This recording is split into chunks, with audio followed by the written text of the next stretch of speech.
Dilaan mo. I said! Ang malamig at matigas na utos ay tumama sa pandinig ni Evelyn na parang isang sampal.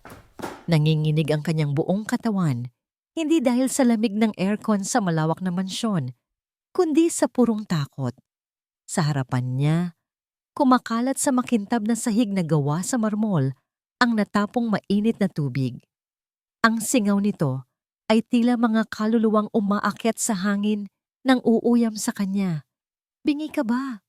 Bata ka. Muling nagsalita ang kanyang tita Marina, ang kanyang madrasta. Ang boses nito, na karaniwang parang musika sa pandinig ng mga bisita, ay isa na ngayong talim na tumutusok sa kanyang puso. Bisperas ng Pasko, dapat ay masaya, dapat ay mainit ang pakiramdam. Pero para kay Evelyn, ang Pasko ay isa lang paalala ng lahat ng nawala sa kanya. Napatingin siya sa dambuhalang Christmas tree sa gitna ng kanilang sala. Kumukutikutap ang libu-libong ilaw, sumasayaw sa mga bolang pilak at ginto. Napakaganda nito, pero para sa isang batang nag-iisa, ang liwanag nito ay lalo lang nagpapatingkad sa dilim ng kanyang kalungkutan. Naalala niya ang huling Pasko na kasama niya ang kanyang totoong ina. Maliit lang ang kanilang Christmas tree noon, pero puno ito ng pagmamahal. Amoy bibingka at puto-bumbong ang buong bahay. At ang yakap ni mama niya, iyon ang pinakamainit na regalong natanggap niya. Huwag kang malulungkot anak, bulong noon ng kanyang ina. Kahit anong mangyari, ang Pasko ay tungkol sa pamilya at palagi mo akong kapamilya. Isang butil ng luha ang pumatak mula sa mata ni Evelyn. Ngayon, ang pamilya niya ay ang abalang-abalang daddy niya na palaging nasa ibang bansa para sa negosyo, at si Tita Marina na perpekto sa harap ng lahat, pero isang halimaw kapag silang dalawa na lang. Ang tanging hiling niya ngayong Pasko ay umuwi si Daddy. Gumawa pa nga siya ng isang maliit na card para dito, isang larawan nilang dalawa na magkahawak kamay. Itinago niya iyon sa ilalim ng kanyang unan. Umaasang maibibigay niya iyon mamaya. Ano ang tinitingnan-tingnan mo dyan? Nagulat si Evelyn nang biglang sumulpot sa likuran niya si Marina. Suot nito ang isang mamahaling pulang bestida, pero ang nangiti nito ay hindi abot sa kanyang mga mata. Wala po tita. Mabilis niyang sagot, napayuko. Iniisip mo na naman ang nanay mo? Sarkastiko ang tono nito. Hayaan mo na siya. Matagal na siyang wala. Ang dapat mong isipin ay kung paano maging isang mabuting bata para hindi sumasakit ang ulo ng daddy mo. Tumangulang si Evelyn. Halika, tulungan mo ako sa kusina, utos ni Marina. Sumunod ang bata. Habang naglalakad sila, hindi sinasadyang natapilok si Evelyn sa laylayan ng carpet. Nabangga niya ng bahagya ang kanyang tita Marina. Isang tasang may lamang bagong kulo na tubig ang hawak noon ni Marina. Tumilapon ang laman nito sa sahig. Nanlaki ang mga mata ni Evelyn sa takot. Sorry po, hindi ko po sinasadya, tita. Gumiti si Marina. Isang ngiting nakakakilabot. Alam ko, darling, aksidente lang ang lahat. Itinabi nito ang tasa at pagkatapos ay hinawakan ang balikat ni Evelyn. Pero alam mo, ang mga aksidente ay may mga kahihinatnan para matuto ka. At doon nagsimula ang lahat. Dahil kasalanan mo, dapat mong linisin yan, sabi ni Marina. Ang boses ay kalmado pa rin. Kukunin ko po ang basahan, sabi ni Evelyn, akmang tatakbo. Hindi, mariing sabi ni Marina. Hinihigpitan ang hawak sa balikat ng bata. Hindi mo gagamitin ang kamay mo. Nagsimulang tumibok ng mabilis ang puso ni Evelyn. Hindi niya maintindihan. Paano ko po lilinisin? Tumingin si Marina sa sahig at pagkatapos ay sa nanginginig na mukha ni Evelyn. Gamitin mo ang dila mo. At doon na bumalik ang kasalukuyan. Ang utos, ang takot, ang init ng singaw mula sa sahig. Hindi ka susunod? Dinuro ni Marina ang sahig. Dilaan mo. Ngayon din. Pero, mainit po. Naiiyak na pakiusap ni Evelyn. Mapapaso po ako. Mas mapapaso ka sa akin kapag hindi ka sumunod. Hinawakan ni Marina ang batok ni Evelyn at dahan-dahan, walang awa siyang itinulak pababa. Ramdam ni Evelyn ang init sa kanyang mukha habang papalapit ito sa sahig. Pumikit siya ng mariin, hinahanda ang sarili sa sakit. Ang tanging nasa isip niya ay ang kanyang daddy. Daddy, tulong. 1 sentimetro na lang ang layo ng kanyang mukha sa kumukulong tubig sa sahig. Nang bigla, isang malakas na kalabog ang yumanig sa buong mansyon. Bumukas ang malaking pinto sa harapan. May isang taong nakatayo roon, dala ang anino ng gabi. Nabitawan ni Lucian Arden ang hawak niyang leather briefcase. Ang tunog ng pagbagsak nito sa sahig na marmol ay umalingaw-ngaw sa nakabibinging katahimikan. Galing siya sa 10 oras na flight, pagod at puyat. Pero handang tiisin ang lahat para lang sa isang bagay. Ang masorpresa ang kanyang nag-iisang anak sa bisperas ng Pasko. Ito ang sorpresang bumungad sa kanya. Ang kanyang asawang si Marina, nakatayo na parang isang reyna, ang mukha ay balot sa isang maskara ng kalupitan. At ang kanyang munting prinsesa, si Evelyn, na nakaluhod sa sahig, ang mukha ay 1 pulgada na lang ang layo mula sa umuusok na likido. Nanginginig, umiiyak ng walang tunog. Saglit, hindi na proseso ng utak ni Lucian ang kanyang nakikita. Tila isa itong eksena mula sa isang masamang panaginip. Pero ang amoy ng pinakulong tubig at ang hindi maipagkakailangang takot sa mga mata ng kanyang anak, iyon ay totoo. Masyadong totoo. Lucian! Nabasag ang pagkakatulala niya nang marinig ang boses ni Marina. Nagbago na ito. Wala na ang talim. Ngayon, ito'y puno ng pagkukunwaring gulat at pag-aalala. Darling, maaga kang umuwi. Hindi ka man lang nagsabi. Hindi siya pinansin ni Lucian. Ang kanyang mga mata ay nakapako kay Evelyn. 1 hakbang, 2, 3. Bawat hakbang niya ay tila bumibigat, habang ang galit sa loob niya ay nagsisimulang umakyat mula sa kanyang sikmura, isang apoy na nagbabantang sumunog sa lahat ng madaanan nito. Ano ang ginagawa mo? Tanong niya. Ang boses ay mahinahon, ngunit may nakatagong panganib. Mabilis na umarte si Marina. Lumapit siya kay Evelyn at pilit itong itinatayo.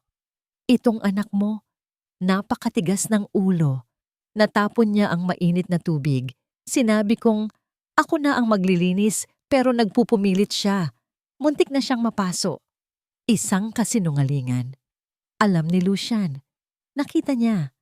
Nakita niya ang lahat sa maikling sandaling iyon.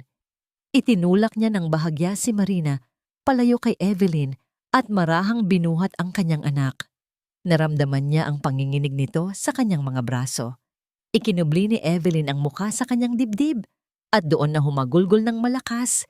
Tila lahat ng luhang pinigilan nito ay sabay-sabay na bumuhos. Shh baby, Daddy's here. Daddy's here now. Bulong niya, ang puso niya ay nadudurog sa bawat hikbi ng bata. Humarap siya kay Marina, ang kanyang mga mata ay nag-aapoy na. Huwag mo akong kakausapin. Pero Lucian, hindi mo naiintindihan. Sinabi kong tumahimik ka. Sa unang pagkakataon, nakita ni Lucian ang takot sa mga mata ni Marina. Pero wala siyang naramdamang awa. Tumalikod siya at naglakad palabas ng pinto. Dala-dala ang kanyang nasasaktang anak, palayo sa malapalasyong bahay na naging isa palang kulungan. Ang biyahe papuntang ospital ay napuno ng katahimikan. Tanging ang mahinang pag-iyak na lang ni Evelyn ang maririnig. Bawat hikbi nito ay parang isang suntok sa kanyang dibdib, isang paalala ng kanyang pagkukulang. Anong klaseng ama siya? Nagtatrabaho siya araw at gabi para ibigay ang lahat sa kanyang anak, pero ang pinakakailangan nito, ang kanyang proteksyon, ay hindi niya naibigay. Paano niya ito pinalampas? Sa emergency room, isang doktor ang mabilis na umasikaso sa kanila. Habang ginagamot ang nagsisimulang pamumula sa pisngi ni Evelyn dahil sa init ng singaw, hinawakan ni Lucian ang maliit na kamay ng kanyang anak. Okay na po ang paso niya, sir. Minor burn lang, hindi naman po direktang dumikit ang balat niya, sabi ng doktor. Lalagyan lang natin ito ng ointment. Nakahinga ng maluwag si Lucian. Salamat, Doc. Pero hindi pa tapos ang doktor. Marahan itong hinawakan ng braso ni Evelyn. May napansin itong isang luma at bilugang pasa na halos magkulay dilaw na. Sir Arden, sabi ng doktor sa isang profesional, ngunit seryosong tono. Ano po itong pasa na ito? Napatingin si Lucian. Ngayon niya lang napansin. Dahan-dahang sinuri ng doktor ang katawan ni Evelyn. Sa likod ng kanyang binti, may isa pa. At sa kanyang likuran, may dalawang mahahabang marka na tila gawa ng isang patpat. Mga pasang luma na, naghilom na, ngunit nag-iwan ng bakas. Mga bakas na hindi nakita ni Lucian dahil palagi siyang wala. Ang galit na naramdaman niya kanina ay napalitan ng isang nakakaparalisang pakiramdam. Isang malamig na realisasyon. Hindi ito ang unang beses. Ang impyernong nakita niya kanina ay hindi isang biglaang pangyayari. Ito ay isang pang-araw-araw na katotohanan na tiniis ng kanyang anak ng mag-isa. Napaupo si Lucian sa silya. Biglang nanghina ang kanyang mga tuhod. Ang buong mundo niya ay gumuho sa isang iglap. Natapos ng doktor ang kanyang pagsusuri at bumaling kay Lucian, ang kanyang mga mata ay puno ng mga tanong na hindi masabi. Kinuha nito ang medical chart at nagsulat. Pagkatapos ng ilang sandali, tumingin ito ng diretso kay Lucian. Walang emosyon, walang panghuhusga. Tanging isang simpleng tanong na tumarak sa puso ni Lucian na parang isang punyal. Sir Arden, bakit po ngayon niyo lang siya dinala? Ang tanong ng doktor ay umalingaw-ngaw sa isip ni Lucian sa buong biyahe pauwi mula sa ospital. Bakit po ngayon niyo lang siya dinala? Bakit nga ba? Dahil naging bulag siya. Isang bulag na hari sa isang palasyong binuo ng kasinungalingan. Pinaniwalaan niya ang lahat. Ang mga matatamis na ngiti ni Marina. Ang mga kwento nito tungkol sa pagiging malikot at pasaway ni Evelyn. Ang perpektong imahe ng isang masayang pamilya na ipinipinta nito para sa kanya. Isang malaking kasinungalingan. Pagpasok niya sa mansyon, bitbit ang natutulog na si Evelyn sa kanyang mga braso. Nadatnan niya si Marina sa sala. Ang mga mata nito ay namumugto, tila isang asawang nag-aalala. Pero para kay Lucian, isa na lang itong palabas, isang nakakasuyang pag-arte. Lucian, kumusta si Evelyn? Okay lang ba siya? Malambing na tanong ni Marina. Akmang lalapit. Itinaas ni Lucian ang isang kamay, isang senyas na huminto. Huwag kang lalapit sa kanya. Ang bawat salita ay mabigat at malamig. Wala na ang asawang madaling mauto. Ang kaharap ni Marina ngayon ay isang ama na nagising sa katotohanan. Dumaan siya sa tabi nito, hindi man lang ito tinitingnan, at maingat na inihiga si Evelyn sa kama nito. Hinalikan niya ang noo ng bata, at sa isang sandali, gusto na lang niyang manatili roon. Gusto niyang bawiin ang lahat ng nawalang oras, pero may digmaang kailangan siyang simulan. Paglabas niya ng kwarto, isinara niya ang pinto. Hinarap niya ang dalawang security guard na nakaposte sa pasilyo. Walang sino man ang papayagan kong pumasok sa kwartong ito. Lalo na siya, sabi niya. Ang tingin ay matalim na nakatuon kay Marina na nakatayo sa di kalayuan. Naglakad siya pabalik sa sala kung saan naghihintay si Marina. Ang pagkukunwaring pag-aalala sa mukha nito ay napalitan na ng pagkalito at bahagyang inis. Lucian, ano ang ibig sabihin nito? Bakit mo ako ginaganito? Nagsimula na itong umiyak. Mga luhang buwaya. Dati, ang mga luhang iyan ang kahinaan niya. Ngayon, kinasusuklaman niya ang mga iyon. Nakita ko ang mga pasa, Marina. Diretsahan niyang sabi. Ang mga luma, ang mga bago. Ipinaliwanag sa akin ng doktor ang lahat. Mga pasa? Aksidente lang ang mga iyon. Alam mo kung gaano kakulit si Evelyn, palagi siyang nadadapa. Huwag mo nang uulitin ang pangalan ng anak ko. Putol ni Lucian. Tapos na ang pag-arte mo. Doon na nawala ang lahat ng pagkukunwari ni Marina. Ang mga luha ay natuyo at napalitan ng galit. So ano? Mas paniniwalaan mo ang isang batang may problema kaysa sa akin na asawa mo? Ako ang nag-alaga sa kanya habang ikaw ay abala sa pagpapayaman. Ako ang tumitiis sa lahat ng paghihirap dito. Hindi na natinag si Lucian. Ang tanging tiniis mo ay ang paghihintay na makaalis ako para maisagawa mo ang iyong kalupitan. At tapos na iyon. Kinuha niya ang kanyang cellphone at nag-dial. Sino ang tinatawagan mo? Nanginginig na tanong ni Marina. Ang abogado ko. Nanlaki ang mga mata ni Marina. Para saan? Anong gagawin mo? Sisiguraduhin kong hindi ka na makakalapit pa sa anak ko habang buhay. At sisiguraduhin kong pagbabayaran mo ang lahat ng ginawa mo sa kanya. Sagot ni Lucian. Hindi inaalis ang tingin kay Marina habang nagriring ang telepono. At bukas na bukas din, gusto kong umalis ka na sa pamamahay na ito. Hindi mo ako pwedeng paalisin. May karapatan ako dito. Asawa mo ako. Sigaw nito. Hindi na magtatagal. Malamig na sagot ni Lucian. Sa kabilang linya, sumagot ang kanyang abogado. Attorney DeMarco, this is Lucian Arden. I need you. It's about my daughter. Pagkatapos ng tawag, bumalik siya sa silid ni Evelyn. Umupo siya sa tabi ng kama. Hinawakan ang kamay nito. Pinagmasdan niya ang payapang mukha ng kanyang anak. Isang kapayapaang ninakaw dito sa loob mismo ng sarili nitong pamamahay. Ipinangako niya sa sarili habang pinagmamasdan ang dahan-dahang pagtaas at pagbaba ng dibdib nito na hindi na niya ito iiwan pa. Ibabagsak niya ang kanyang imperyo kung kinakailangan. Kakalabanin niya ang buong mundo. Gagawin niya ang lahat para kay Evelyn. Biglang nag-vibrate ang kanyang cellphone. Isang tawag mula kay Attorney DeMarco. Mabilis niya itong sinagot. Lucian, may problema tayo. Malaking problema. Kinabahan si Lucian. Anong problema? Narinig niya ang mabigat na pagbuntong hininga ng abogado sa kabilang linya. Naunahan ka niya, Lucian. Kakatawag lang sa akin ng isang associate.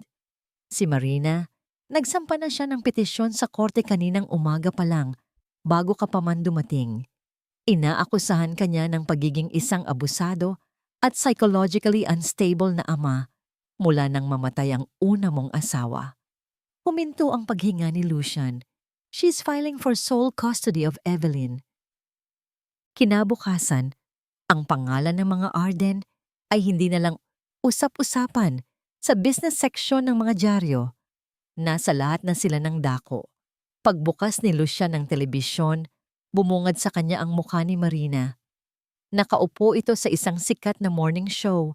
Ang kanyang mga mata ay bahagyang namumugto. Ang kanyang boses ay nanginginig sa tamang sukat ng kalungkutan. Isang perpektong pagganap. Ang tanging gusto ko lang po ay ang kapakanan ng aking stepdaughter, sabi ni Marina sa host habang pinupunasan ng isang peking luha. Si Lucian, he's a good man, but he's a broken man. Mula nang mawala ang kanyang yumaong asawa, ibinuhos niya ang lahat sa trabaho. Minsan ay hindi na niya nakikilala ang sarili niya. Nagagalit siya sa maliliit na bagay. Naramdaman ni Lucian na kumukulo ang kanyang dugo. Gusto niyang ibato ang remote control sa screen. Inaamin ko po, nagkaroon kami ng pagtatalo noong Pasko. Pagpapatuloy ni Marina, ang kanyang boses ay tila isang anghel na nasasaktan. Nag-aalala lang ako dahil muntik nang mapaso si Evelyn dahil sa kanyang pagiging malikot. Nagtaas ng boses si Lucian. Natakot ako para sa bata. Kaya po ako humingi ng tulong sa korte para protektahan si Evelyn. Napatay ni Lucian ang TV, kasinungalingan. Lahat ng yon ay pawang kasinungalingan na binalot sa manipis na tela ng katotohanan. Ginamit ni Marina ang kanyang kalungkutan, ang kanyang pagiging abala, laban sa kanya. At ang publiko, kinakain nila ang bawat salita. Sa mata ng lahat, si Marina ang kawawang madrasta na sinusubukang protektahan ang isang bata mula sa isang ama na psychologically unstable. Siya ang kontrabida. Daddy! Isang mahinang tawag mula sa pintuan ang pumutol sa kanyang galit. Nakatayo roon si Evelyn, yakap-yakap ang kanyang teddy bear, ang mga mata ay puno ng pag-aalala. Lumambot agad ang ekspresyon ni Lucian. Tinago niya ang lahat ng galit at pagkabigo sa likod ng isang pilit na ngiti. Ang huling bagay na kailangan ni Evelyn ngayon ay ang makita siyang nasasaktan. "Hi, baby," mahinahon niyang sabi. Lumuhod para magpantay sila. "Nagugutom ka na ba? Ipaghahanda kita ng breakfast." Tumango si Evelyn, pero ang mga mata nito ay nanatiling nakatitig sa kanya, puno ng pag-unawa na hindi nababagay sa kanyang edad. "Are you mad, Daddy?" Umiling si Lucian at niyakap ang anak. "Hindi, anak. Hindi ako galit. Hindi sa'yo. Hinding-hindi." Sa mga sumunod na araw, ang mansyon ay naging isang bubble. Pinatay ni Lucian ang lahat ng TV, ipinagbawal ang mga dyaryo, at siniguro na walang sinuman ang makakapagbanggit ng tungkol sa iskandalo sa harap ni Evelyn. Sinubukan niyang bumawi sa lahat ng kanyang pagkukulang. Naglaro sila, nagbasa ng mga libro, at gumawa ng mga bagay na matagal na niyang hindi nagagawa kasama ito. Pero ang kapayapaan ay panandalian lamang at laging nababasag pagsapit ng gabi. Isang gabi, nagising si Lucian sa isang nakakakilabot na sigaw mula sa silid ni Evelyn. Dali-dali siyang tumakbo papunta roon. Nadatnan niya ang kanyang anak na binabangungot, nagpupumiglas sa ilalim ng kanyang kumot. "Huwag po. Ayoko na po, Tita Marina. Parang awa niyo na." Ginising siya ni Lucian, niyugyug ng marahan ng kanyang mga balikat. "Evelyn, baby, gising. It's just a dream. Panaginip lang." Nagising si Evelyn, humihingal at basang-basa ng pawis. Nang makita niya ang kanyang ama, humagulgol ito at yumakap ng mahigpit. "Daddy, she was here! She was hurting me again!" Magdamag na binantayan ni Lucian ang kanyang anak hanggang sa ito'y muling makatulog. Habang pinagmamasdan niya ang mga tuyong luha sa pisngi nito, lalong tumindi ang apoy ng kanyang determinasyon. Kailangan niyang tapusin ito. Kinabukasan, kinausap niya ang kanyang abogado, si Attorney De Marco. "Lucian, natatalo tayo sa laban na ito," prangkang sabi ng abogado. Magaling ang PR team ni Marina. Ginawa kanyang isang kontrabida sa mata ng publiko. Kailangan natin ng ebidensya, isang saksi, kahit ano. Isang tao ang pumasok sa isip ni Lucian.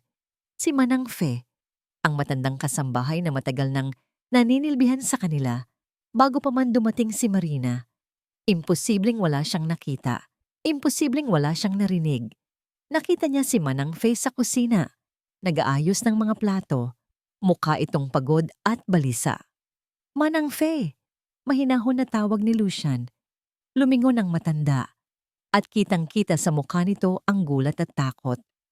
"Sa Sir Lucian." "Manang, kailangan ko po ang tulong ninyo. Kailangan kong malaman ang totoo. Alam kong may nakita kayo. Please, para kay Evelyn." Napayuko si Manang Fe, umiiwas sa kanyang tingin. Nanginginig ang mga kamay nito habang hawak ang isang baso. Wala po akong alam, sir. Pasensya na po." "Imposible," giit ni Lucian, pero sinubukan niyang kontrolin ang kanyang boses. "Manang, siya lang ang pag-asa natin." "Patawarin niyo po ako, sir," bulong nito, at mabilis na umalis ng kusina. Halos takbuhin ang pasilyo palayo sa kanya. Naiwang nag-iisa si Lucian, puno ng pagtataka at pagkadismaya. Bakit siya natatakot? Ano ang kinakatakutan niya? Biglang tumunog ang kanyang cellphone. Isang email mula kay Attorney DeMarco. Ang subject, urgent, from Marina's legal counsel. Binuksan niya ang email. Mayroon itong isang video attachment. Pinindot niya ang play. Ang video ay kuha mula sa isa sa mga security camera sa kanilang sala noong bisperas ng Pasko. Nagsimula ito sa eksaktong sandali na isinigaw niya kay Marina na tumahimik. Ang anggulo ay perpekto. Nakatalikod si Marina, kaya't ang mukha lang ni Lucian ang nakikita. Galit na galit. Ang ugat sa kanyang leeg ay lumilitaw. Ang kanyang daliri ay nakaturo. Sinabi kong tumahimik ka. Sigaw ng kanyang imahe sa screen. Ang video ay pinutol doon. Maikli, brutal, at walang anumang konteksto. Wala ang naunang eksena kung saan tinutulak ni Marina si Evelyn sa sahig. Ang natira lang ay ang imahe ng isang lalaking sumisigaw sa isang babaeng tila walang kalaban-laban. Isang lalaking marahas, isang lalaking wala sa kontrol. Eksakto kung paano siya inilarawan ni Marina sa buong mundo. Napatitig si Lucian sa screen. Paulit-ulit na pinapanood ang maingat na pinutol na eksena. Pinutol nila. Sinadya. Inalis ang dahilan ng kanyang galit, ang pagpapahirap kay Evelyn, at itinira ang galit mismo. Ang tanging makikita ng sino mang manonood ay isang lalaking nagwawala at isang babaeng tila biktima. Isang malamig na pakiramdam ang gumapang sa kanyang likuran. Hindi ito basta-bastang paninira lamang. Ito ay isang bitag, isang perpektong pagkalkula na bitag na inihanda ni Marina. Habang siya ay abala sa pagbuo ng isang imperyo sa ibang bansa, si Marina pala ay abala sa pagbuo ng kanyang hawla dito sa kanilang sariling pamamahay. Ito na ang ebidensyang gagamitin nito sa korte. Ito na ang patunay na siya nga ang halimaw sa kwento. Biglang pumasok ang isang text message mula kay Attorney DeMarco. Tila nabasa nito ang kanyang iniisip. Ang mensahe ay maikli lang, ngunit puno ng bigat at babala. Lucian, they will use this to paint you as a threat. Hihilingin nilang ilayo sa iyo si Evelyn for her safety. Napabaling ang tingin ni Lucian sa pader, sa isang malaking litrato ng masaya nilang pamilya. Siya, si Evelyn, at ang kanyang yumaong asawa. Isang masayang alaala na ngayon ay tila isang multong ginagamit na sandata laban sa kanya. Sa isang iglap, naramdaman ni Lucian na hindi lang ang kanyang reputasyon o ang kanyang pera ang nawawala sa kanya. Baka mawala rin sa kanya ang nag-iisang bagay na mas mahalaga pa sa kanyang buhay. Baka mawala sa kanya si Evelyn. Ang opisina ni Dr. Alcaraz ay hindi katulad ng ibang lugar sa mundo ni Evelyn. Malambot ang kulay krema na sofa. Ang mga bintana ay malalaki. Hinahayaang pumasok ang sikat ng araw. At higit sa lahat, ang mga mata ni Dr. Alcaraz ay malumanay. Hindi ito nanghuhusga. Nakikinig lang. Sa kanilang unang sesyon, walang nagsalita. Binigyan lang ni Dr. Alcaraz si Evelyn ng isang malinis na papel at isang kahon ng mga krayola. Gumuhit si Evelyn. Gumuhit siya ng isang napakalaking bahay na may matutulis na bubong. Lahat ng bintana ay sarado at ang pinto ay walang doorknob. Sa tabi ng bahay gumuhit siya ng isang maliit na babae na walang mukha. Sa itaas, isang araw, pero ginamit niya ang itim na krayola. Sa kanilang pangalawang sesyon, tinanong siya ng doktora tungkol sa pagkain. Ano ang paborito mong pagkain, Evelyn? Nag-isip si Evelyn. Spaghetti po. Yung luto ni Mama dati. Ngumiti ang doktora. Masarap nga yan. Mayroon ka bang hindi gusto? Biglang nanlamig ang mga kamay ni Evelyn. Naalala niya ang isang gabi. Nagluto si Marina ng ampalaya. Alam ni Marina na ayaw niya sa pait noon. Kainin mo. Utos nito habang wala si Daddy. Ayoko po, tita. Mapait po. Pakiusap niya. Kakainin mo o hindi ka kakain bukas. Ipinasubo sa kanya ni Marina ang bawat piraso. Naramdaman niya ang pait sa kanyang dila, ang hirap sa paglunok. Gusto niyang isuka, pero nakatitig sa kanya ang mga mata ni Marina. Naghihintay, nagbabanta. Ayoko po ng ampalaya. Mahinang sagot ni Evelyn sa doktora. Napansin ni Dr. Alcaraz ang pagbabago sa kilos ng bata. Mayroon bang nagpilit sa'yo na kainin yon? Tumangulang si Evelyn. Ang mga mata ay nagsisimula ng mamasa. Sa labas ng silid, sa waiting area, ipinaliwanag ni Dr. Alcaraz kay Lucian pagkatapos ng sesyon. Mr. Arden, ang mga batang nakakaranas ng trauma ay madalas na nananahimik, hindi dahil ayaw nilang magsumbong, kundi dahil sa takot. Minsan, sa isip nila, mas ligtas ang manahimik. Ang katahimikan ang kanilang nagiging paraan para mabuhay. Bawat salita ng doktora ay karagdagang patalim na tumutusok sa puso ni Lucian. Sa kanilang ikatlong sesyon, isang masayang alaala ang lumabas. Mayroon bang nagpapasaya sa'yo sa bahay ninyo, Evelyn? Tanong ni Dr. Alcaraz. Walang pag-aalinlangang sumagot si Evelyn. Si Manang Faye po. Biglang nagkaroon ng liwanag ang kanyang mukha. Palagi niya po akong binibigyan ng biskwit. Yung paborito ko po na may chocolate sa gitna. Pero patago lang po. Sinasabi niya, "Secret lang natin to, ha?" Naalala ni Evelyn ang init sa ngiti ng matanda. Ang magaspang ngunit maalagang kamay nito na nag-aabot sa kanya ng biskwit sa likod ng kusina, kung saan hindi sila makikita ni Tita Marina. Ang mga sandaling iyon ang kanyang kanlungan.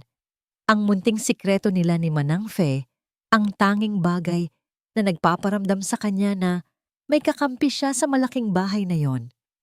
Mahal na mahal mo si Manang Faye, ano? Sabi ng doktora. Nakangiti. Tumango si Evelyn. Opo, siya po ang best friend ko. Kung ganoon, bakit hindi mo sinabi sa daddy mo ang tungkol sa mga biskwit? Sigurado akong matutuwa siya. Biglang nawala ang nangiti ni Evelyn. Ang liwanag sa kanyang mukha ay napalitan ng pamilyar na anino ng takot.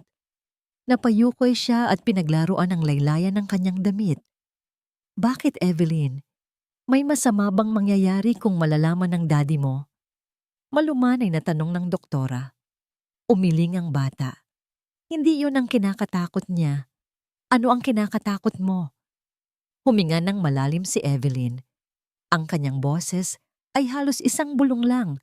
Isang sikretong naitago niya ng napakatagal dahil sa takot. Isang sikretong aksidenteng nakawala mula sa kanyang mga labi. Sinabi po ni Tita Marina na kung magsusumbong ako kay Daddy, sasaktan niya si Manang Faye. Ang mga salita ng doktora na nagmula sa bibig mismo ni Evelyn ay parang sirang plakang paulit-ulit na tumutugtog sa isip ni Lucian habang nagmamaneho siya pauwi. Sinabi po ni Tita Marina na kung magsusumbong ako kay Daddy, sasaktan niya si Manang Faye. Isang perpektong bitag, isang henyo sa kasamaan. Ginamit ni Marina ang nag-iisang taong pinagkakatiwalaan ni Evelyn sa bahay na yon bilang isang panangga, isang kadena na itinali sa leeg ng kanyang anak. Ang katahimikan ni Evelyn ay hindi lang dahil sa takot para sa sarili, kundi dahil sa pag-ibig para sa iba. Pero habang papalapit siya sa mansyon, isang panibagong tanong ang nagsimulang bumasag sa kanyang puso. Isang tanong na ayaw niyang isipin, ngunit hindi niya mapigilan. Kung totoong kakampi si Manang Faye, bakit hindi ito nagsalita? Kung totoong mahal niya si Evelyn, bakit hinayaan niyang mangyari ang lahat ng ito? Naalala niya ang takot sa mga mata ng matanda nang kausapin niya ito sa kusina. Hindi lang yon takot kay Marina. May iba pa.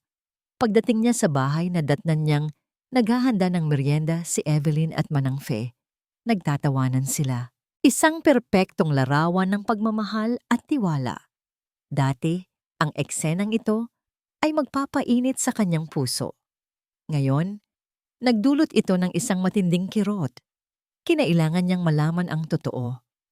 Nang gabing iyon, nang mahimbing nang natutulog si Evelyn, Tinawagan ni Lucian ang isang private investigator na matagal na niyang pinagkakatiwalaan. "I want you to look into someone for me," sabi ni Lucian sa telepono. Ang boses niya ay walang emosyon. "Her name is Faye Santos, our house help. I want to know everything. Financial records, phone calls, everything." Ang sumunod na 2 araw ay isang impyerno ng paghihintay. Nagpanggap si Lucian na normal ang lahat. Ngumingiti siya kay Evelyn. Tumango siya kay Manang Faye, pero sa loob-loob niya, ang bawat ngiti at bawat tango ay isang kasinungalingan. Pinagmamasdan niya si Manang Faye, hinahanap ang anumang senyales, anumang butas sa maskara nito. At pagkatapos, dumating ang email, ang resulta ng investigasyon. Nasa loob siya ng kanyang opisina sa bahay. Huminga siya ng malalim bago binuksan ang naka-attach na file. Ang unang dokumento ay isang bank statement, isang secret account sa ilalim ng isang pangalan na hindi niya kilala, ngunit madaling na trace pabalik kay Marina. Ang pangalawang dokumento ay isang listahan ng mga transaksyon mula sa account na yon. Linggo-linggo, may malaking halaga na idineposito sa iisang account.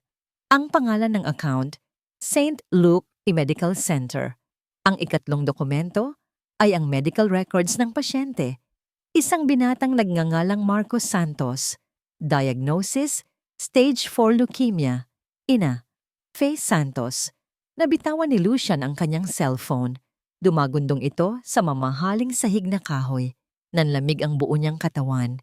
Hindi lang yon. Mayroon pang mga phone record, mga tawag sa pagitan ni Marina at Manang Faye. Ang oras ng mga tawag ay nakakakilabot. Palaging ilang minuto lang pagkatapos niyang tumawag mula sa ibang bansa para kumustahin si Evelyn. Si Manang Faye ay hindi kakampi. Siya ay isang espiya, isang bayarang espiya. Ang kabaitan nito, ang mga biskwit, ang mga sikreto, lahat ay bahagi ng isang masalimuot na plano. Ginamit ni Marina ang sakit ng anak ni Manang Faye para bilhin ang katapatan nito.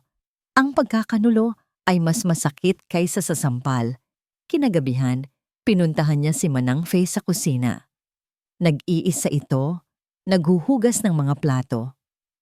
"Manang Faye," mahinahon niyang sabi. Lumingon ito, at muli, nakita niya ang takot sa mga mata nito. Hindi na nagsalita si Lucian. Inilapag niya sa mesa ang mga nakaprint na hospital bill ng anak nito. Napatingin si Manang Faye sa mga papel, pagkatapos ay kay Lucian. Ang kulay sa kanyang mukha ay biglang nawala. Nagsimula siyang manginig. Sir." "Bakit, Manang Faye?" tanong ni Lucian. Ang kanyang boses ay basag sa bigat ng sakit na nararamdaman niya. "Bakit hinayaan mo? Ang anak ko." Tinuring kanyang pamilya. Doon na bumuhos ang mga luha ng matanda. Napaluhod ito sa sahig, humahagulgol. "Patawarin niyo po ako, sir. Patawad. Kailangan po ng anak ko. Mamamatay po siya kung hindi dahil sa perang binibigay ni Ma'am Marina." "Wala po akong pagpipilian."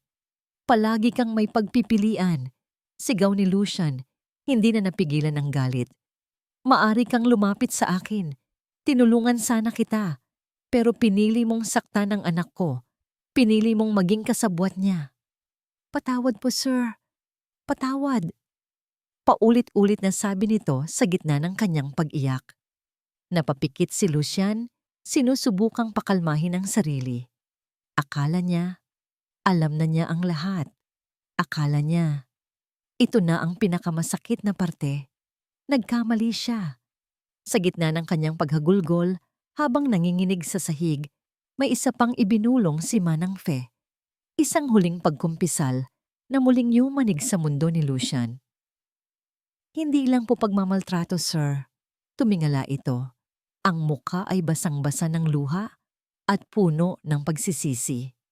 "May mga dokumento ng kumpanya na pinapakuha sa akin si Ma'am Marina sa opisina ninyo." Ang pagkumpisal ni Manang Faye ay nagbukas ng isang panibagong pinto sa impyerno. Hindi na lang ito tungkol sa personal na paghihiganti o karahasan sa loob ng pamilya. Ito ay isang calculated na krimen. Isang planadong pag-atake, hindi lang kay Evelyn, kundi pati na rin sa pundasyon ng lahat ng pinaghirapan ni Lucian. Ang Arden Group.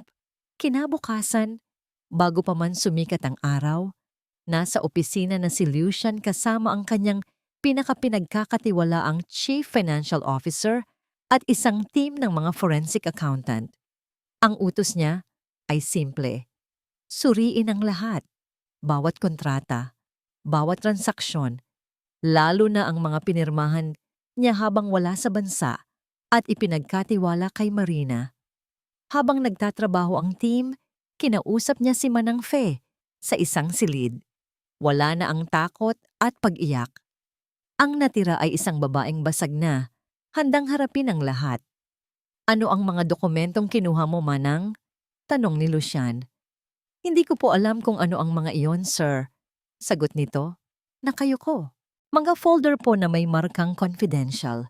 Lalo na po yung mga tungkol sa proyektong real estate sa Laguna.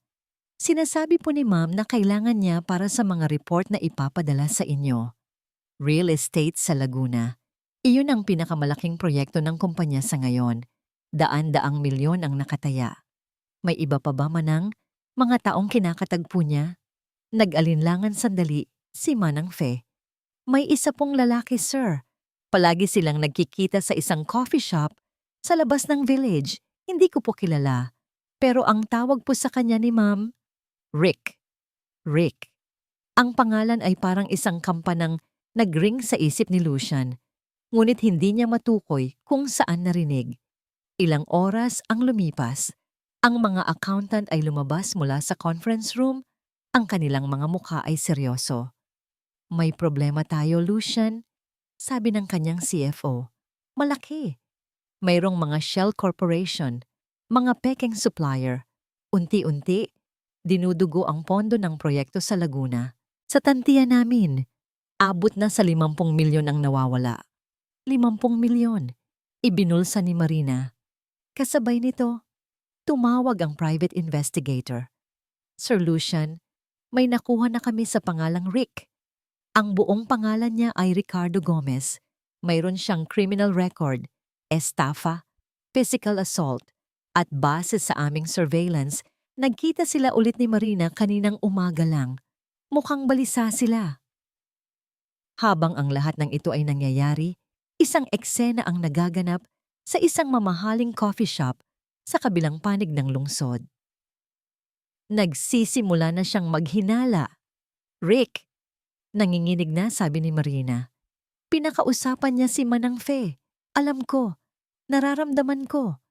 Si Rick, isang lalaking may peklat sa kilay at malamig na mga mata, ay humigop ng kanyang kape.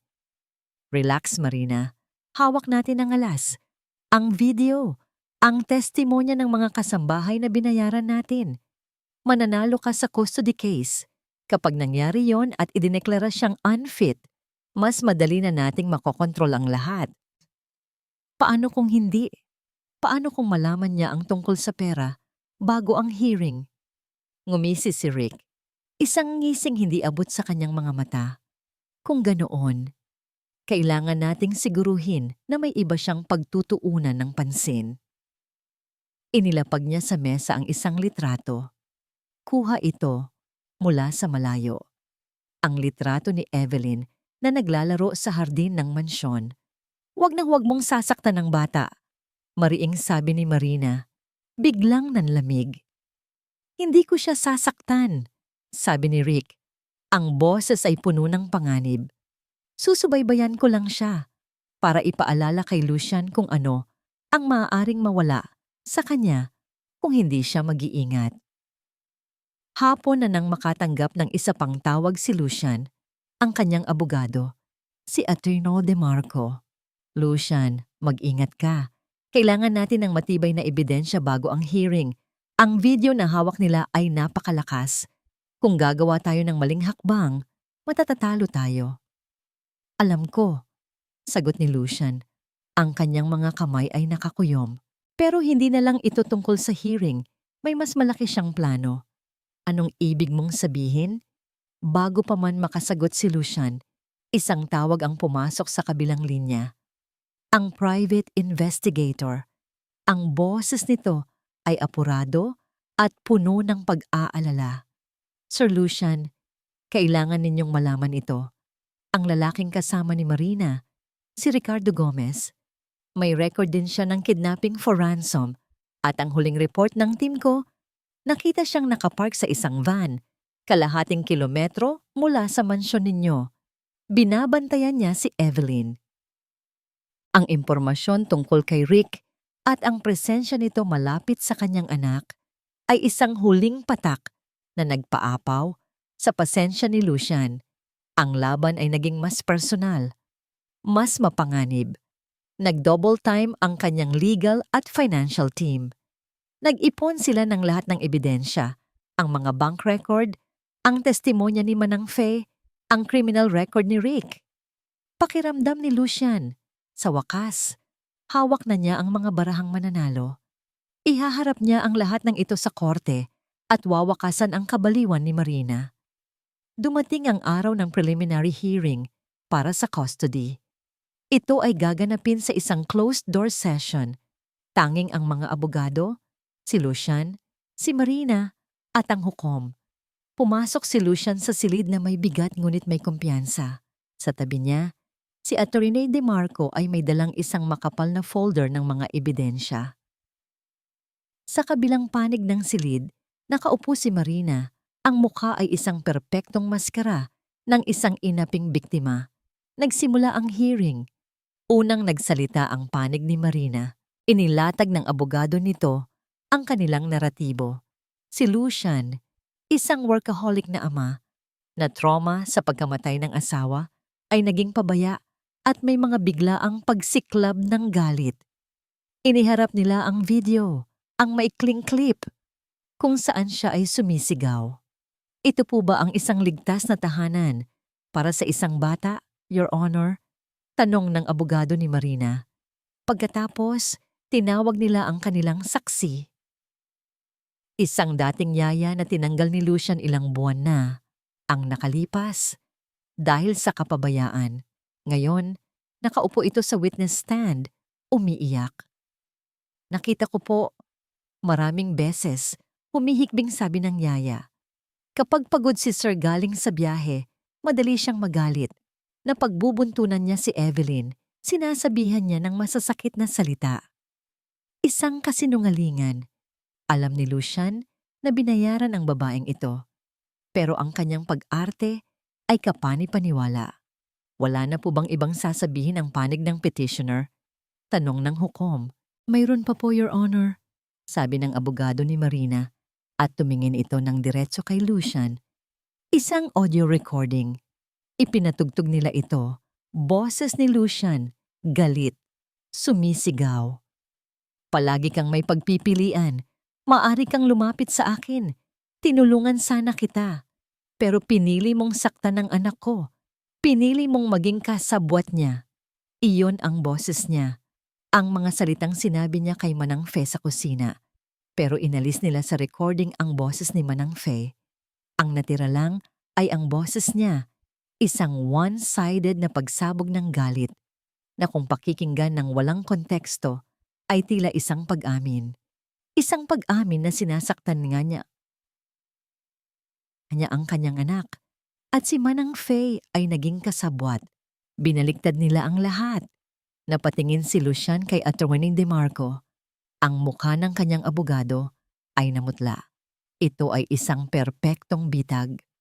Ngayon, aming panig na, Your Honor, mabilis na sabi ni Attorney DeMarco.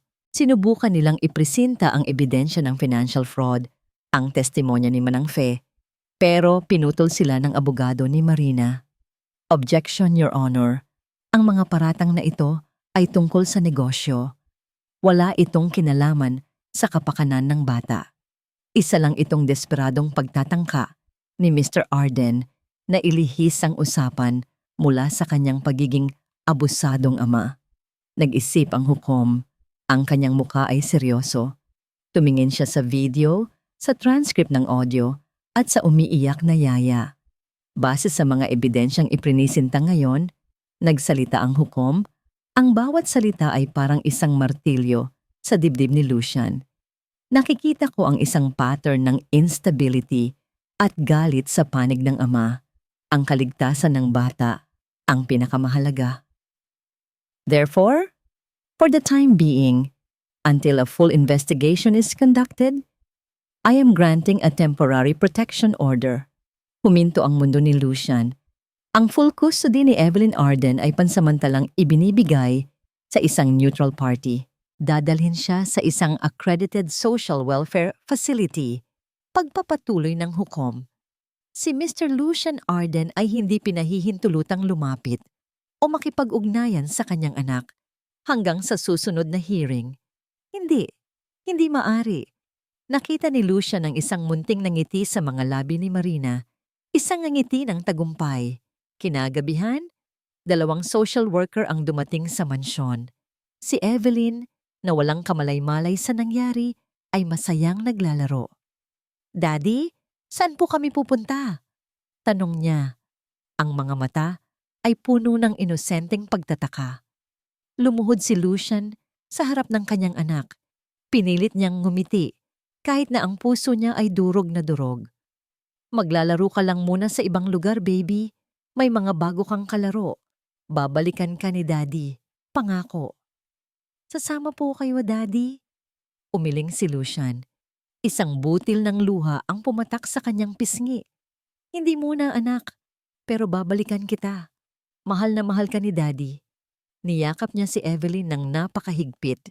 Pagkatapos, pinanood niya itong hawakan ng mga social worker. Papalabas ng pinto, papalayo sa kanya. Tumayo si Lucian sa gitna ng malawak at tahimik na sala. Tiningnan niya ang paligid. Ang mamahaling mga gamit, ang matataas na kisame, ang lahat ng simbolo ng kanyang tagumpay. Walang halaga. Lahat ng iyon ay walang halaga. Napansin niya sa ibabaw ng isang mesa ang isang maliit na card na gawa sa construction paper. Ang regalong ginawa ni Evelyn para sa kanya noong Pasko. Kinuha niya ito. Isang guhit ng 2 tao na magkahawak kamay, isang ama at isang anak. Sa sandaling iyon, naramdaman ni Lucian ang bigat ng kanyang kabiguan. Natalo siya.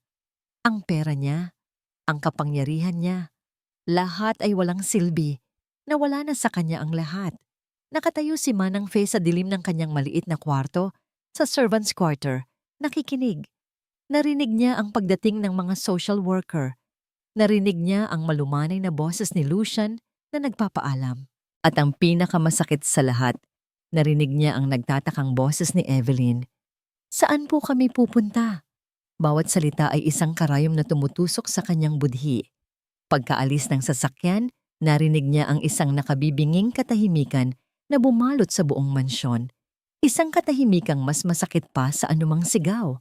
Sa mga nakaraang araw, para siyang isang multo. Umiiwas sa lahat. Nabubuhay sa takot at kahihihiyan. Ang pera mula kay Marina na nagpapagamot sa kanyang anak ay parang lason na unti-unting pumapatay sa kanyang kaluluwa. Pero ang marinig na kinuha si Evelyn, ang batang minahal niya na parang sariling apo, ang batang binigyan niya ng mga biskwit, habang dinudurog naman ang tiwala nito. Iyon na ang huli. Hindi na niya kaya. Kinagabihan, habang ang buong bahay ay natutulog sa bigat ng kalungkutan, umupo si Manang Faye sa kanyang maliit na mesa. Kinuha niya ang isang lumang notebook sa loob ng maraming buwan. Sa tuwing may ginagawang masama si Marina kay Evelyn, sa tuwing may naririnig siyang kahina-hinalang usapan, isinusulat niya.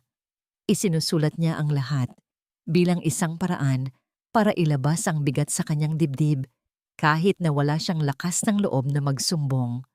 Mga petsa, mga oras, mga salitang binitawan, isang talaarawan ng kasamaan. Pagkatapos, kinuha niya ang luma niyang cellphone, ang cellphone na ginamit niya para kausapin si Marina. Bumalik siya sa isang recording na matagal na niyang gustong burahin pero hindi niya magawa. Isang gabi, aksidente niyang napindot ang record button bago niya itinago ang telepono sa kanyang bulsa nang biglang pumasok si Marina sa kusina.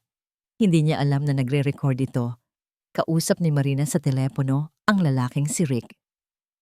Oo, malapit na Rick, sabi ng boses ni Marina sa recording. Kapag nakuha ko na ang custody, ide-declare natin siyang mentally incompetent. Lahat ng asset, mapupunta sa akin bilang legal guardian ng bata. Pagkatapos, aalisin na natin ang bata sa eksena. Ipadala sa kung saang probinsya. At ang lahat ng pinaghirapan ng tarantadong yon, sa atin na. Pinakinggan ni Manang Fe ang recording at kasabay ng panginginig ng kanyang kamay, ang panginginig ng kanyang puso. Ito na, ang ebidensya, ang katotohanan. Nagdesisyon siya. Kinabukasan, maaga siyang pumunta sa simbahan. Nagdasal siya ng matagal. Humingi siya ng tawad sa Diyos at humingi siya ng lakas para sa gagawin niya. Pagkatapos, sumulat siya ng isang liham para sa kanyang anak sa ospital. Ipinapaliwanag ang lahat. Hapon na nang tawagan niya si Lucian gamit ang isang public phone. Sir Lucian, sabi niya, ang boses ay nanginginig ngunit determinado. Ako po ito si Faye. Kailangan po nating magkita. Mayroon po akong kailangang ibigay sa inyo. Nagkita sila sa isang maliit at tahimik na parke. Madilim na. Inabot ni Manang Faye kay Lucian ang isang paper bag. Nasa loob nito ang notebook at ang lumang cellphone. Sir, patawarin niyo po ako sa lahat. Sabi niya, ang mga luha ay muling dumadaloy. Hindi ko na po kayang mabuhay sa kasinungalingan. Nasa loob po niyan ang lahat. Ang talaarawan ko at ang isang recording ng pag-uusap nila ni Rick. Tiningnan ni Lucian ang matanda. Sa unang pagkakataon, mula nang malaman niya ang katotohanan, wala siyang nakitang galit. Ang nakita niya ay isang ina na nagkamali, isang taong nalunod. Ngunit ngayon ay sinusubukang lumangoy pabalik sa pampang. Salamat, Manang Fe, sabi ni Lucian. Ang kanyang boses ay puno ng bigat.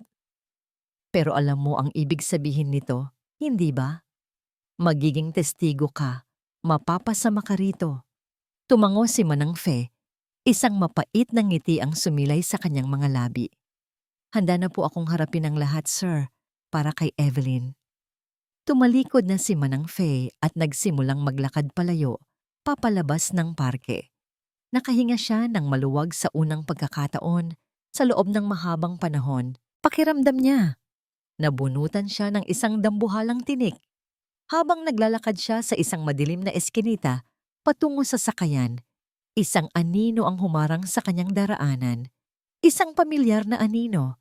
Isang lalaking may peklat sa kilay. Saan ka pupunta, Manang?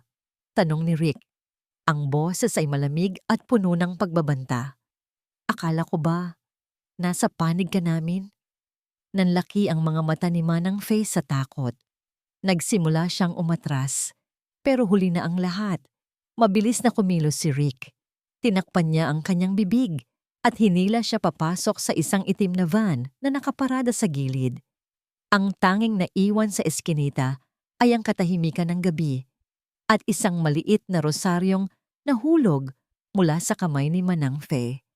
Ang final hearing ay nababalot ng tensyon. Mas maraming media sa labas ng korte. Ang kaso ng mga Arden ay naging isang pambansang sensasyon. Isang drama ng isang mayamang pamilya na nagkawatak-watak. Sa loob ng courtroom, nakaupo si Lucian at ang kanyang legal team sa isang panig. Kalmado ngunit alerto. Sa kabilang panig, si Marina ay naroon. Suot ang kanyang pinakamahusay na pagganap bilang isang biktima. Sa tabi ng kanyang abogado at ng masamang ngangiting si Rick na nakaupo sa likuran. Ang pinakamalaking problema ni Lucian, hindi nila mahanap si Manang Faye. Mula pa noong gabi sa parke, hindi na ito nagpakita. Ang kanyang testimonya ay mahalaga. Kung wala siya, ang talaarawan at ang recording ay maaaring questionin. Nagsimula ang paglilitis. Inulit ng panig ni Marina ang kanilang mga argumento. Ipininta si Lucian bilang isang halimaw. Bawat salita ay isang dagok. Ngunit nanatiling hindi nagbabago ang ekspresyon ni Lucian. Naghihintay siya. Nang sa wakas ay pagkakataon na ng kanilang panig, tumayo si Attorney DeMarco. Your Honor, mayroon kaming mga bagong ebidensya na magpapatunay na ang lahat ng ito ay isang masalimuot na plano. Hindi lang para sirain si Mr. Arden, kundi para nakawin ang kanyang kumpanya. Iniharap nila ang mga financial record, ang ebidensya ng pandaraya. Nag-object ang abogado ni Marina, sinasabing wala itong kaugnayan sa kaso. May kaugnayan ito, Your Honor, giit ni Attorney DeMarco, dahil ipapakita nito ang tunay na motibo sa likod ng bawat kasinungalingan. At para patunayan iyan, meron kaming isang audio recording. Pinindot ni Attorney DeMarco ang play. Ang boses ni Marina ay pumuno sa silid, malinaw at hindi maipagkakaila. Kapag nakuha ko na ang custody, ide-declare natin siyang mentally incompetent. Lahat ng asset mapupunta sa akin. Pagkatapos, aalisin na natin ang bata sa eksena at ang lahat ng pinaghirapan ng tarantadong yon. Sa atin na. Isang kolektibong paghinga ang maririnig sa buong courtroom. Lahat ng mga mata ay napunta kay Marina. Ang kanyang mukha ay namutla, nawala ang lahat ng kulay. Ang maska, ay nagsimulang mag-crack. Your Honor, this recording is illegal. It's inadmissible. Sigaw ng abogado ni Marina. Nagpapanik? It was recorded by our key witness, Your Honor. Isang testigong bigla na lang nawala. 2 araw na ang nakalipas. Sagot ni Attorney DeMarco. Ang kanyang tingin ay matalim na nakatuon kay Rick. Biglang bumukas ang pinto sa likod ng courtroom. Pumasok ang 2 pulis. At sa gitna nila, isang babaeng maliit at nanginginig, may pasa sa pisngi at putol ang labi. Ngunit ang kanyang mga mata ay nag-aalab sa determinasyon. Si Manang Fe. Manang Fe, bulong ni Lucian na puno ng pag-aalala at ginhawa. Nagkagulo ang silid. Itinuro ni Manang Fe ang kanyang daliri, hindi kay Marina, kundi sa lalaking may peklat sa kilay. Siya po. Kinidnap niya po ako. Sigaw ni Manang Fe. Tinago niya po ako para hindi ako makapagsalita. Doon na gumuho ang lahat para kay Marina. Habang inaaresto ng mga pulis si Rick, tumayo si Manang Fe sa witness stand. Nanginginig ngunit buo ang loob. Isinalaysay niya ang lahat. Ang bawat utos ni Marina, ang bawat pasa na nakita niya kay Evelyn, ang panggigipit sa kanya, ang plano tungkol sa kumpanya, ang pagkidnap sa kanya ni Rick. Ang kanyang testimonya ay ang huling pako sa kabaong. Nawala na sa sarili si Marina. Tumayo siya. Ang kanyang mukha ay puno ng galit at pagkatalo. Hindi na ito ang kalmadong biktima. Ito na ang tunay na siya. Magsisinungaling. Lahat kayo sinungaling. Sigaw niya. Dinuduro si Manang Fe. Pagkatapos ay si Lucian. Kasalanan mo ito. Kung ibinigay mo lang sa akin ang lahat, hindi sana aabot sa ganito. Karapatan ko yon. Akin dapat ang lahat ng yan. Ang kanyang pag-amin, nadulot ng galit, ang huling selyo sa kanyang kapalaran. Kinalampag ng hukom ang kanyang gavel. Order in the court. Pagkatapos ng ilang sandali ng katahimikan, nagsalita ang hukom. Ang kanyang boses ay malamig at matigas. Base sa mga bagong ebidensya, sa malinaw na pag-amin, at sa testimonya ng saksi, binabawi ng korte ang naunang desisyon. Tumingin ang hukom kay Marina. Marina Arden, you are found guilty of child abuse, perjury, and conspiracy to commit fraud. Ikaw ay idedetine ng walang piyansa. Pagkatapos, bumaling ang hukom kay Lucian. Ang kanyang mga mata ay bahagyang lumambot. Mr. Arden, ang buong karapatan sa pag-aalaga kay Evelyn Arden ay ibinabalik sa inyo. The case is closed. Sa isang iglap, tapos na ang lahat. Habang inilalabas ng mga pulis si Marina na walang tigil sa pagsigaw at pagmumura, nagtama ang mga mata nila ni Lucian. Sa mga mata nito, wala nang galit o pagmamahal, tanging isang malamig na kawalan. Pagkatapos ay naglakad si Lucian papunta sa kanyang anak na naghihintay kasama ang isang social worker sa isang silid sa tabi ng courtroom. Pagbukas niya ng pinto, nakita siya ni Evelyn. "Daddy!" Tumakbo ang bata at yumakap sa kanya. Isang yakap na naghilom sa lahat ng sugat. Isang yakap na nagsasabing, tapos na ang laban. Hinaplos ni Lucian ang buhok ng kanyang anak. "Uwi na po tayo, Daddy." Bulong ni Evelyn. Ngumiti si Lucian, isang tunay na ngiti. Sa unang pagkakataon, sa loob ng mahabang panahon, alam niya ang sagot. Ang mansyon, ang kumpanya, ang buhay na iyon. Hindi na iyon ang kanilang tahanan. "Hindi, anak." Bulong niya pabalik. "Hindi na tayo uuwi doon. Hahanap tayo ng bago nating tahanan." Lumipas ang 6 na buwan. Ang ingay ng mga headline ay napalitan ng ugong ng mga alon. Ang malamig na marmol ng mansyon ay napalitan ng mainit na buhangin. Naibenta na ni Lucian ang mansyon. Ibinenta niya rin ang karamihan sa kanyang shares sa Arden Group. Sapat lang para mag-iwan ng isang maliit na trust fund para sa kinabukasan ni Evelyn. Tinalikuran niya ang buhay na halos sumira sa kanila.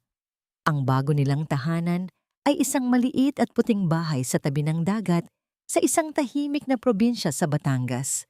Dito, ang pinakamahalagang business meeting ni Lucian ay ang pagpapasya kung anong isda ang kanilang ihahapunan. Ang kanyang pinakamalaking deal ay ang makumbinsi si Evelyn na kumain ng gulay. Isang hapon, habang nagdidilig si Lucian ng mga bagong tanim niyang kamatis sa kanilang maliit na hardin, lumabas si Evelyn mula sa bahay, dala-dala ang mail. "Daddy, may sulat po tayo." Kinuha ni Lucian ang sobre. Galing ito sa isang correctional facility for women.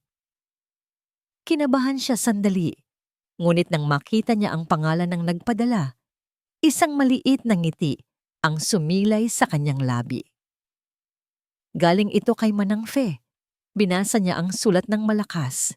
Nakatanggap si Manang Fe ng mas mababang sentensya dahil sa kanyang kooperasyon. Nakasulat sa liham ang kanyang walang katapusang pagsisisi at ang kanyang pasasalamat. Nakasulat din doon na ang kanyang anak na si Marco, sa tulong ng isang foundation, ay patuloy na lumalaban sa sakit nito. Sana po balang araw, mapatawad ako ng lubusan ni Evelyn. Basa ni Lucian sa huling bahagi ng sulat. Pakisabi po sa kanya, lagi ko siyang ipinagdarasal. At salamat po, Sir Lucian, sa pangalawang pagkakataon. Tumingin si Lucian kay Evelyn. "Naaalala mo pa si Manang Fe, anak?" Tumango si Evelyn. Wala nang takot sa kanyang mga mata kapag naririnig ang pangalan nito. Tanging isang bakas ng lungkot. "Kumusta na po siya?" "Okay na siya." Simpleng sagot ni Lucian. "Gusto niyang malaman mo na mahal ka niya." Ngumiti si Evelyn. Isang maliit ngunit totoong nangiti. Pagsapit ng gabi, pagkatapos nilang kumain, naupo sila sa maliit na balkonahe ng kanilang bahay, nakatanaw sa papalubog na araw. "Daddy?" Tawag ni Evelyn. Pwede niyo po akong basahan ng libro?" Kinuha ni Lucian ang isang libro ng mga bata. Isang bagay na hindi niya kailanman ginawa noon. Ang kanyang mga gabi dati ay puno ng mga tawag sa telepono at mga email. Ngayon, puno ito ng mga kwento tungkol sa mga prinsesa at mga nagsasalitang hayop. Habang nagbabasa siya, naramdaman niyang isinandal ni Evelyn ang ulo nito sa kanyang balikat. Naamoy niya ang buhok nito, ang malinis na amoy ng pagkabata. Naramdaman niya ang dahan-dahang pagbigat nito habang dinadala ng antok. Pagkatapos ng kwento, binuhat niya ang natutulog na si Evelyn papasok sa kanyang silid. Inihiga niya ito sa kama at kinumutan. Bago siya umalis, pinagmasdan niya muna ang payapang mukha ng kanyang anak. Wala nang mga bangungot. Bumalik si Lucian sa balkonahe at naupo. Pinagmamasdan ang mga bituin na unti-unting lumilitaw sa langit. Naalala niya ang dati niyang buhay, ang kayamanan, ang kapangyarihan. Akala niya, Iyon ang sukatan ng kanyang pagiging isang ama, ang kakayahan niyang ibigay ang lahat ng bagay na nabibili ng pera. Ngayon niya naintindihan, ang tunay na kayamanan ay hindi ang mansyon, kundi ang maliit na bahay na ito. Hindi ang kumikinang na Christmas tree, kundi ang mga bituin sa langit.